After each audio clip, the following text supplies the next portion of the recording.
मेरे बच्चों, कैसे हो आप सभी। आज जो हम हैं हमारा मॉनसून बुक से जो 4th लेसन है उसका जो लास्ट पार्ट है वो करेंगे। और लेसन का टाइटल है जो story of my life, Helen Keller. Unit 4th है ये। तो चलिए शुरू करते हैं आज का लेसन।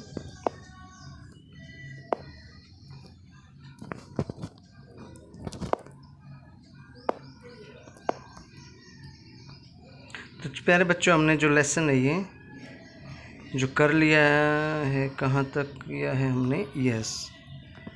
तो ये पॉइंट यहाँ तक हम इस लेसन को कर चुके हैं। आज हम इस लेसन को यहाँ से शुरू करेंगे। लास्ट पार्ट है बेटा, इससे पहले की वीडियो आ जाए वो आपको भेजी जा चुकी है।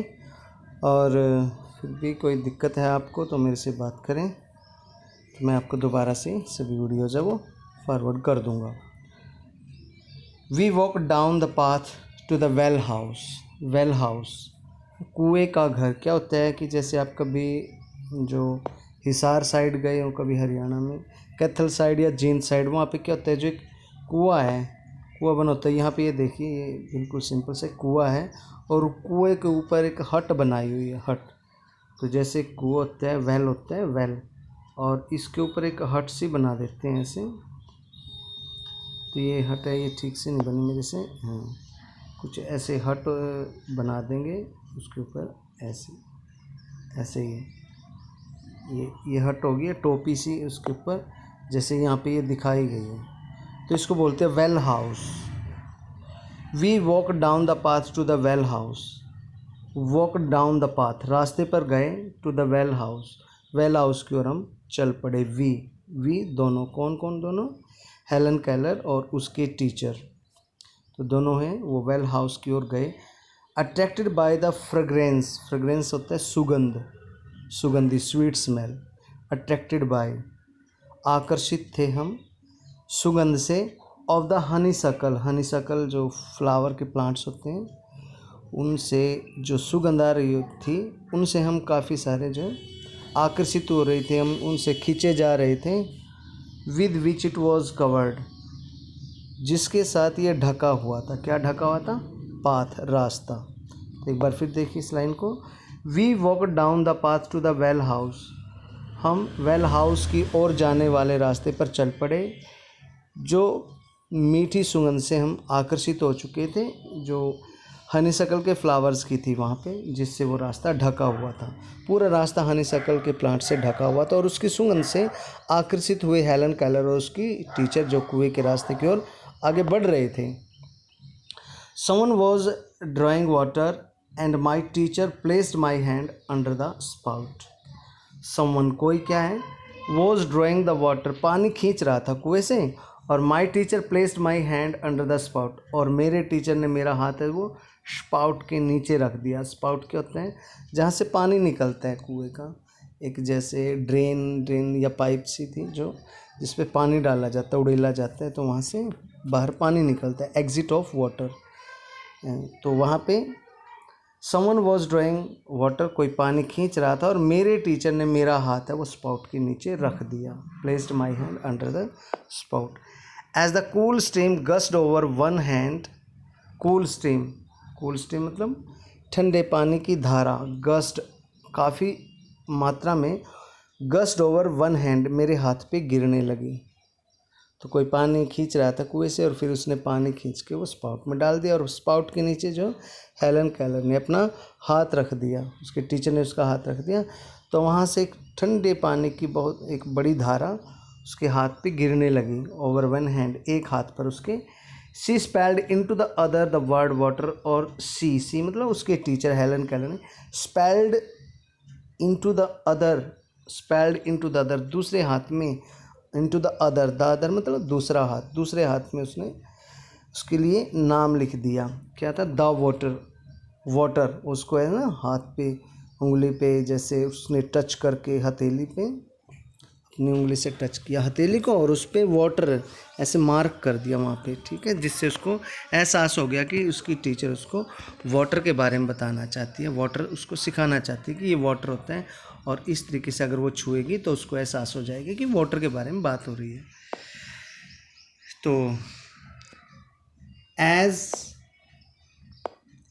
As the cool stream gust over, जैसे ही ठंडे पानी की गस्ट ओवर, काफ़ी मात्रा में जो पानी की धारा निकली एक हाथ पर गिरने लगी, over one hand, she spelled in to the other word water, और दूसरे हाथ में उसने वाटर वर्ड है वो स्पेल कर दिया।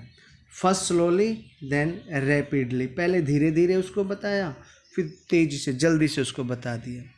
आई स्टूड स्टिल, मैं चुपचाप खामोशी से खड़ी रही, स्टिल होते हैं खामोशी से, चुपचाप। आई स्टूड स्टिल, जब उसके टीचर उसको बता रहे थे तो वो स्टिल मोशन में बिल्कुल चुपचाप वो खड़ी रही। My whole attention fixed upon the motions of her fingers, my whole attention, मेरा जो पूरा ध्यान है, फिक्स्ड अपॉन, वो टिका हुआ था, द मोशंस, हलचलों पर, ऑफ हर फिंगर, उसकी अंगुलियों की हलचलों पर मेरा पूरा ध्यान टिका हुआ था। किसकी अंगुलियों की? हेलन केलर की, टीचर की जो उंगलियां थी उसके ऊपर, कि वो कैसे उनको टच करके उसको समझा रही है, तो उस पर पूरा ध्यान था उसका।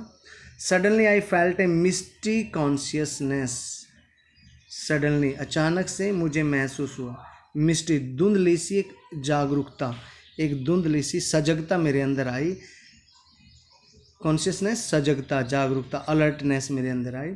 एज ऑफ समथिंग फॉरगेट, जैसे कोई चीज़ है वो भूली हुई सी चीज़ है, और उस भूली हुई सी चीज़ के बारे में मान लीजिए एक अचानक से उसके अंदर फिर धुंधली सी एक सजगता आई कि हाँ इस चीज़ को वो पहले से ही जानती है।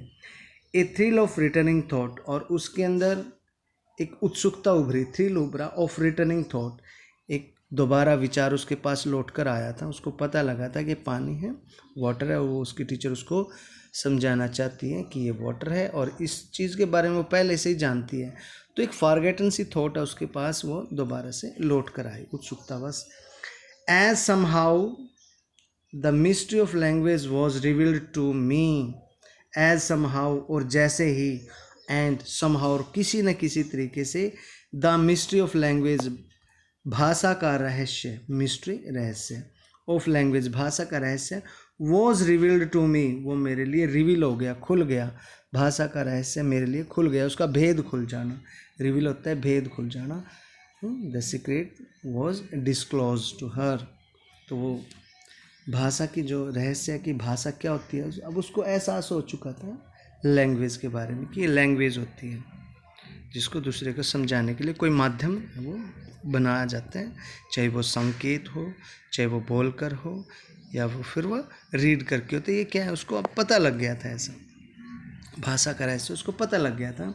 आई knew that the water, I knew, मुझे पता था, देन, तब मुझे पता लग गया, that water meant the wonderful cool something, कि वाटर का मतलब होता है कोई चीज़ ठंडी, that was flowing over my hand, जो मेरे हाथ के ऊपर से बह रही थी, कोई ऐसी ठंडी सी वस्तु जो मेरे हाथ के ऊपर से बह रही थी, ऐसा कोई पदार्थ जो मेरे हाथ के ऊपर से बह रहा था, उसका मतलब पानी होता है। अब ये बात मेरी समझ में आ गई थी।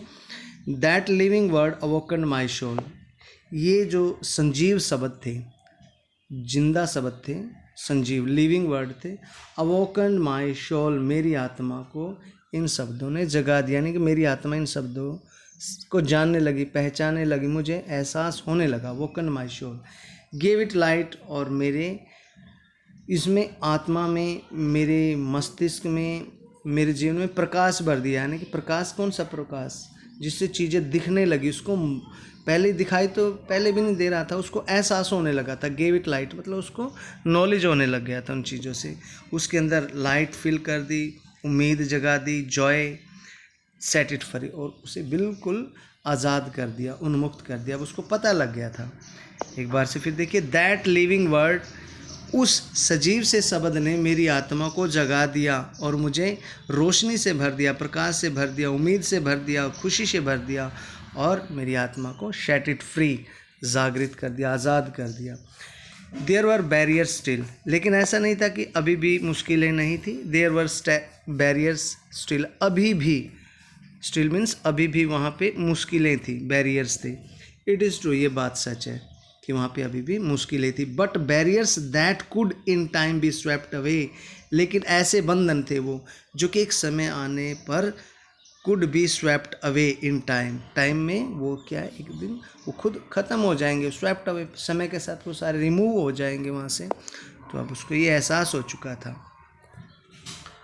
आई left the well house eager to learn. अब मैं जल्दी से सीखने के लिए, ईगर उत्सुक थी सीखने के लिए, और इसी उसमें मैंने वेल हाउस को छोड़ दिया। वहाँ से मैं चल पड़ी घर की ओर। I left the well house eager to learn, eager उत्सुक, सीखने के लिए, टू लर्न सीखने के लिए उत्सुक थी मैं, और मैं इसी उत्सुकता के साथ घर की ओर चल पड़ी। वहाँ से वेल हाउस से लेफ्ट हो गई मैं। एवरीथिंग हैड ए नेम, मुझे अब पता लग गया कि हर एक चीज़ का एक नाम होता है। Everything had a name and each name gave birth to a new thought, और हर एक नाम से एक नए विचार का जन्म होता है। जैसे एक नाम है, कोई चीज़ है, मुझसे कोई नाम मुझे बोलेगा या मुझे टच के साथ समझाएगा या मुझे रीड करने के लिए देगा वो चीज़, जैसे मुझे उससे एहसास होगा, वो चीज़ का ऑब्जेक्ट है, वो जो ऑब्जेक्ट है उसका एहसास मुझे हो जाएगा, उसके बारे में मुझे पता लग जाएगा। देखने वाले के सामने क्या होता है, जैसे कोई नाम लेते हैं हम कोई, तो जैसे पेन, पेन की इमेज उसकी आंखों के सामने बन जाएगी। पेंसिल की इमेज, जैसे स्पैरो बोलेंगे, पैरोट बोलेंगे, पिका, कुछ भी आप नाम ले लें उसके सामने पता लग जाएगा। तो उस लड़की को जैसे किसी तरीके से स्पर्श किया जाता था उसके टीचर के द्वारा एक पर्टिकुलर तरीके से, तो उसको एहसास हो जाता था कि उसके टीचर उसको ये बताना चाहते हैं। जैसे वाटर है, उसने बताया वाटर, डॉल के बारे में उसने उसको बताया, ठीक है। तो बहुत सारी चीज़ें ऐसे वो धीरे धीरे लैंग्वेज के बारे में पता लग गया, और उसको पता लग गया कि हर एक चीज़ है जो उसका एक नाम होता है, और नाम देने, जैसे उस चीज़ का नाम होता है, नाम से ही विचार आता है मन में। जैसे उसके सामने वो चीज़ का विचार चीज़ रखी जाती है तो विचार आ जाता है। As we returned to the house, every object which I touched seemed to be full of life. जैसे हम घर पहुंच गए, जैसे as we returned to the house, as we, जैसे हम return to the house, घर में लौट गए, जैसे हम घर में लौट के आए, every object, हर एक वस्तु, which I touched, जो मैंने छुई, seemed to be full of life, वो मुझे जीवन से भरी हुई लगने लगी, प्रतीत होने लगी। सीम्ड, प्रतीत होने लगना है, प्रतीत होने लगना, सीम एहसास होना, ऐसा लगने लगा उसको। तो हर एक चीज़ जैसे उसने छुई तो उसको लगा कि हर एक चीज़ है वो। As we return to the house, जैसे हम घर में लौट के आए, every object which I touch, हर एक वस्तु जो मैंने छुई तो मुझे लगा कि हर एक चीज़ में जीवन है, वो जीवन से भरी पड़ी है। That was because I saw everything with this strange new sight that had come to me. That was because, ऐसा इसलिए था क्योंकि I saw everything with the strange, मैंने हर एक चीज़ को देखा था अजीब तरीके से, अजीब और न्यू, नए, साइट, दृष्टि से। It was because, ऐसा इसीलिए था, as I saw everything with the strange new sight, कि जैसे मैंने हर एक चीज़ को एक नई दृष्टि, न्यू साइट, नई दृष्टि, अजीब दृष्टि के साथ देखा था। दृष्टि मतलब नज़र से देखा था, मैंने एक नई नज़र से, एक अजीब नज़र से देखा था। आज पहली बार ऐसा हुआ था, जैसे मैं किसी चीज़ को एक नई नज़र से देख रही, तो उसको मुझे वो जीवन से भरी हुई लग रही थी। That had come to me, जो कोई चीज़ मेरे पास आई, मेरे सामने आई, तो हर एक चीज़ के बारे में मुझे पता लगा, और मुझे लगा कि हर एक चीज़ में एक जीवन भरा हुआ है, हर एक चीज़ का एक नाम है। ऑन एंटरिंग द डोर, जैसे ही मैं दरवाजे में प्रवेश किया, आई रिमेंबर द डोल आई हैड ब्रोकन, मैंने वो गुड़िया याद की जो मैंने तोड़ दी थी। आई रिमेंबर्ड, मैंने याद की, द डोल, गुड़िया को, आई हैड ब्रोकन, जो मैंने तोड़ दी थी। I felt my way to the hearth, मैं फेल्ट माई वे, अपने रास्ते को ढूंढा, महसूस करके। माई वे टू द अर्थ, अर्थ मतलब अंगीठी के पास जो रास्ता था उसको मैंने खुद ढूंढा। एंड पिक्ड द पीसीज, और पिक्ड अप द पीसीज, और वहाँ से उन टुकड़ों को उठाया उस डोल के जो उसने तोड़ दी थी। I tried vainly to put them together, I tried, मैंने कोशिश की, आई ट्राइड वेनली, व्यर्थ तरीके से ही, मतलब उसका कोई यूज़ नहीं था, ऐसे मैंने कोशिश की। टू पुट दैम टुगेदर, उनको इकट्ठा करके डोल को जोड़ने के लिए मैंने कोशिश की, बट वेनली, लेकिन वो क्या था, सारा का सारा क्या था, वो व्यर्थ था। Then my eyes filled with tears, तब मेरी आंखों में आंसू भर आए। फॉर आई रियलाइज्ड, क्योंकि मैंने महसूस किया, रियलाइज्ड महसूस किया, व्हाट आई डन, मैंने क्या कर दिया था, मैंने वो बात महसूस की। And for the first time, और पहली बार, आई फेल्ट रिपेंटेंस, मुझे पश्चाताप महसूस हुआ, रिपेंटेंस, रिमोर्स, तो मुझे पहली बार जो रिपेंटेंस महसूस हुई एंड सोरो, और दुख महसूस हुआ, पहली बार ऐसा मेरे जीवन में हुआ। I learn a great many new words, I learn, मैंने सीखे बहुत सारे नए शब्द सीखे दैट डे, उस दिन। I don't remember what they all were, मुझे याद नहीं है कि वो शब्द सारे क्या थे, but I do know that, लेकिन मुझे ये पता है कि मैंने उस दिन मदर, फादर, सिस्टर, टीचर, बहुत सारे ऐसे शब्द उन्हीं में से थे, बहुत सारे जो शब्द मैंने सीखे थे, सुने थे, उन्हीं में से कुछ शब्द मम्मी, पापा, बहन, भाई, टीचर, वो मैंने उसी दिन सीखे थे। वर्ड्स, ये सारे वर्ड मैंने उस दिन सीखे थे उन्हीं शब्दों के साथ साथ।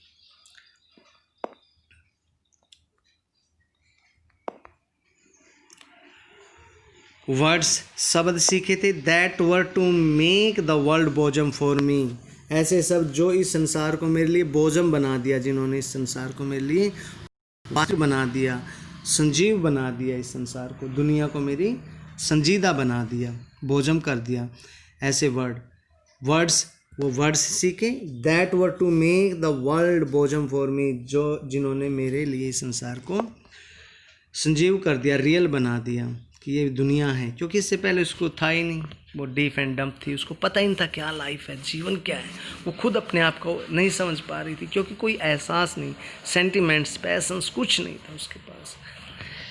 It would have been difficult to find a happier child than I was as I lay in my crib at the close of that eventful day and lived over the joy it had brought me, and for the first time longed for a new day to come. It would have been difficult to find a happier child. ये बड़ा मुश्किल होता है to find a happier child, एक खुशी, एक जो प्रसन्न बच्चा है, हैप्पी लाइफ है जिस बच्चे का, ऐसे बच्चे को ढूंढना, हैप्पियर चाइल्ड को ढूंढना, वो मेरे लिए बड़ा डिफ़िकल्ट था। Then I was it would have been difficult to find a happier child, किसी खुश बच्चे को ढूंढना बड़ा मुश्किल होता है। Then I was as I lay in crib at the close of that evening eventful day, जितनी खुश मैं थी उस दिन जब मैं अपनी क्रिब में लेटी हुई थी। क्रिब होता है एक छोटी सी खाट या खटोला जो जिसमें बच्चे लेटते हैं, तो जितनी, ऐसा कोई बच्चा इस दुनिया में नहीं था उस दिन जितनी मैं खुश थी जब मैं अपने क्रिब में लेटी हुई थी at the close of that eventful day, उस शाम को, एट द क्लोज मतलब शाम को, ऑफ दैट इवेंचफुल डे, उस घटनाओं से भरे हुए दिन में, and lived over the joys it had brought me, और मैं उन खुशियों में रह रही थी जो खुशियाँ ये दिन मेरे लिए लेकर आया था। बहुत सारी चीज़ें नहीं सीखी थी उसने, लैंग्वेज के वर्ड सीखे थे। And for the first time, और पहली बार मुझे लॉन्ग्ड, मेरी इच्छा थी, मैं कामना कर रही थी, लॉन्ग्ड, मुझे विश थी कि for a new day to come, कि एक नया दिन भी कल को आए, एक नया दिन। तो पहली बार उसको लग रहा था ऐसा, तो ऐसा उसका पहली बार ऐसे जीवन में हुआ था कि for the first time longed for a new day to come, कि वो एक नए दिन के आने का इंतज़ार कर रही थी, उसकी इच्छा कर रही थी, लॉन्ग कर रही थी ऐसा कि एक नया दिन आए। ठीक है प्यारे बच्चों, तो यहाँ पर ये अपना लेसन है वो कंप्लीट हो चुका है। इस लेसन के रिगार्डिंग कोई प्रॉब्लम बेटा तो मुझे ज़रूर व्हाट्सएप करें, मैसेज भेजिए, मैं रिप्लाई करूँगा। और इस चैप्टर की सभी वीडियोस मैंने डाल दिया, अगर किसी बच्चे ने ये चैप्टर अभी तक नहीं देखा है या किसी को भी कोई प्रॉब्लम है तो मुझे आप व्हाट्सएप भेजिए, मैं इकट्ठा सभी वीडियोज़ है इस चैप्टर की भेज दूंगा। वैसे भी आप प्लेलिस्ट है मैंने अलग से बना रखी है मॉनसून बुक के लिए, तो चैप्टर 4 में है वो आप देख लीजिए, प्लेलिस्ट आपको मिलेगी मॉनसून के नाम से इसी चैनल पे, जिस पे मैं आपको वीडियो सेंड करता हूँ, इस पे वो आपको मिलेंगे। तो इसमें यहाँ पे थोड़े ये क्वेश्चंस हैं, इनको कर लिया करो, और कोई प्रॉब्लम आती है तो ये क्वेश्चन है फर्स्ट आपने खुद करने हैं, जैसे मैंने आपको बताया। क्यों खुद करने से, एक बार चैप्टर पढ़ेंगे आप, पहले क्या करते हैं, जो मैंने चैप्टर पढ़ाया वो चैप्टर आपने पढ़ा, मेरे साथ साथ पढ़ा, फिर उसके बाद इस चैप्टर की समरी को अटैम्प्ट कीजिए, समरी को स्टूडेंट पार्ट में अटैम्प्ट कीजिए आप, जो हाफ नोटबुक आपने की है। और उसके बाद आपने क्या करना है, पहले क्या करते हैं, पहले समरी नहीं करते, पहले हम करते हैं डिक्टेशन। स्टूडेंट पार्ट में डिक्टेशन करने के बाद फिर हम सेकंड पॉइंट समरी करते हैं, और थर्ड पॉइंट ये क्वेश्चन आंसर जो बुक के बैक में दिए गए, ये क्वेश्चन आप खुद अटैम्प्ट करेंगे पहले। ठीक है।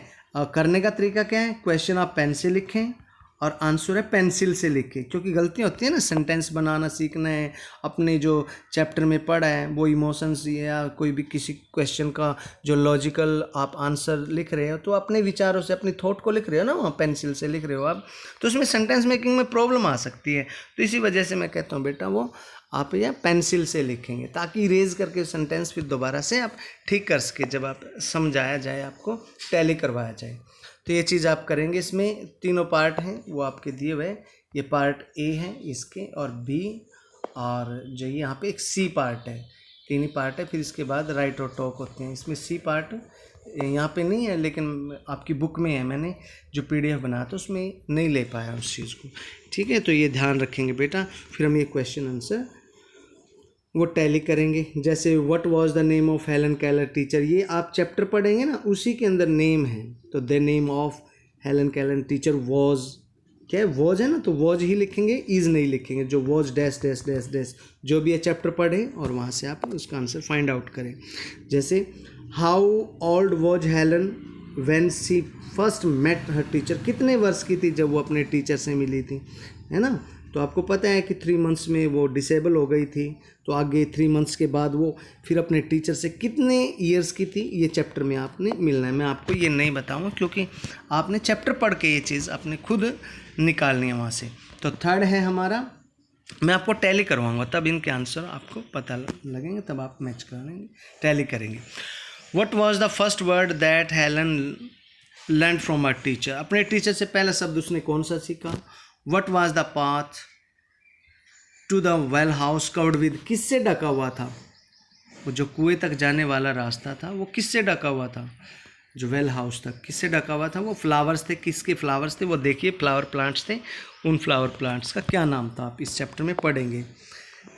तो did Helen repent breaking the doll, क्या रिपेंट हुई, वो रिपेंट होता है रिमोर्स होना, मतलब पश्चाताप, क्या उसको रिपेंटेंस हुई, नो, यस नो, ये आपने बताना है, यस और नो। और हाउ इसमें पूछा नहीं गया है कि वो क्यों या कैसे हुई, तो सिर्फ यस और नो में ही आपका क्वेश्चन का आंसर है, ये देख लेना। फिर आपने जैसे इसमें एक्सट्रैक्ट्स दिए गए हैं, ये पेपर में भी आते हैं, इनको ध्यान से करना, आपने इग्नोर नहीं करना, क्योंकि यहाँ पे 4 मार्क्स आपके सीधे बनते हैं, ठीक है। जैसे आपको बुक में से कहीं से भी आपको एक एक्सट्रैक्ट दिया जाएगा, पोएम से भी हो सकते हैं और आपके लेसन से भी हो सकते हैं। तो वाई वॉज हेलन्स फ्यूचर अनसर्टेन, क्यों उसका फ्यूचर अनसर्टेन था, अनिश्चित था। व्हाट वाज हेलन स्ट्रगल, उसका स्ट्रगल कैसा था, क्या था वो आप बता सकते हैं, वो डिसेबल थी, कैसे क्या दिक्कत थी उसको। Did Miss Sullivan love Helen, Miss Sullivan क्या हेलन को प्यार करती थी, कौन थी मिस सुविलियन, ये आपको चैप्टर से पता करना है। हाउ डू वी नो, हम कैसे जान सकते हैं, हाउ डू वी नो, हम कैसे जानते हैं, डू, ये सारा का सारा आप है ना बुक से पढ़ेंगे और फिर क्वेश्चन के आंसर देखेंगे आप, ठीक है।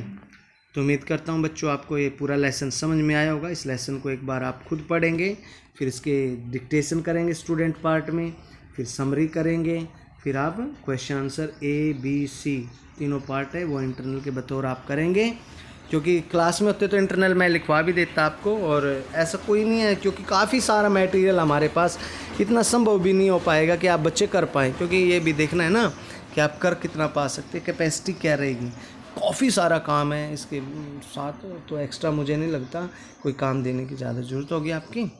तो फिर भी कोई बात नहीं, आप इसको कीजिए, टैली करेंगे। इसके क्वेश्चन आंसर मैं आपको PDF फॉर्म में भेज दूंगा। और आज हम 4 लेसन कर चुके हैं। इसके साथ साथ बच्चे ध्यान रखें बेटा, हर एक चैप्टर के बाद में हमारी राइट और टॉक है, कि हमारी राइट और टॉक, तो राइट और टॉक को आप क्या करेंगे, राइट और टॉक का क्वेश्चन पेंसिल से लिखेंगे और आंसर किस में लिखेंगे, क्वेश्चन लिखेंगे पेन से और आंसर लिखेंगे पेंसिल से, क्योंकि इसमें भी आप मिस्टेक कर सकते हैं। तो उनसे बचने का क्या तरीका है कि उनको आप पेंसिल से लिखेंगे, सोच के लिखेंगे, खुद लिखेंगे, आइडियाज़ लेंगे आप अपने। अगर आइडियाज़ नहीं आते हैं तो आप बैठिए, 1-2 बार उसको करेंगे तो थोड़ी देर के लिए छोड़ दीजिए, आपके माइंड में फिर आइडियाज़ आएंगे, नहीं आएंगे तो फिर दोबारा मैं आपके लिए हेल्प के लिए हूँ, कोई ऐसी बात नहीं है, ठीक है बेटा। तो काम ये है कि काम कोई भी नहीं छोड़ना आपने। फिर इसके साथ है जो हमारे वर्ड नाम बुक्स की एक्सरसाइज, तो वर्ड्स में उसको कंप्लीट करेंगे, जो बुक में होती है बुक में करें वो क्वेश्चन, जो आपका नोटबुक में होता है वो नोटबुक में ही होगा, क्योंकि बुक में स्पेस नहीं है तो नोटबुक में ऑब्वियसली नोटबुक में होगा। और इसके अलावा जो ग्रामर की कुछ फंडामेंटल ग्रामर है वहाँ पे दी गई है, वो फंडामेंटल ग्रामर हम साथ साथ हमारी जो ग्रामर की बुक है ना उसके साथ साथ ये बुक के जो बैक में दिए गए लेसन है, इसमें जो टॉपिक हमारा ग्रामर का वही हम ग्रामर की बुक से करेंगे। ये बात ध्यान रखें बेटे, ठीक है। तो अपना टच में रहें, स्टडी ज़्यादा से ज़्यादा करें, अपना साल बचाएं बेटे। बहुत सारे बच्चे हैं वो सोच रहे हैं कि हम पास हो जाएंगे, बेटा वो पास नहीं होंगे, क्योंकि स्कूल ही एक ज़रिया है जो पास करेंगे। और स्कूल में आप टीचर से बात नहीं करते, टीचर से होमवर्क नहीं सेंड करते, टीचर का कितना काम आपने देखा है, कितना टीचर ने पढ़ा दिया, इस चीज़ की आपको नॉलेज नहीं है, आपको पता नहीं है। बहुत सारे ऐसे बच्चे हैं जो लापरवाही में पड़े हुए हैं, तो ऐसे बच्चे सावधान रहें। और बेटा आप अपना साल बर्बाद कर रहे हैं, क्योंकि पहले तो आप पास हो गए, ये कोई जरिया नहीं है कि गवर्नमेंट ने डिक्लेयर कर रखा है बेटा कि आप ऑनलाइन माध्यम से पढ़ें और परीक्षाएं दें, ठीक है। तो स्कूल तो खुलेंगे, अभी खुलेंगे या थोड़ा देर में खुलेंगे, लेकिन जो बच्चे ये सोच रहे हैं कि भाई हम ऐसे पास हो जाएंगे, बिल्कुल पास नहीं हो सकते बेटा। आपको कंटिन्यू टीचर के संपर्क में रहना पड़ेगा, उनको होमवर्क सेंड करना पड़ेगा, उनसे रिसीव करना पड़ेगा। तो thank you and have a good day. May God Saraswati bless you.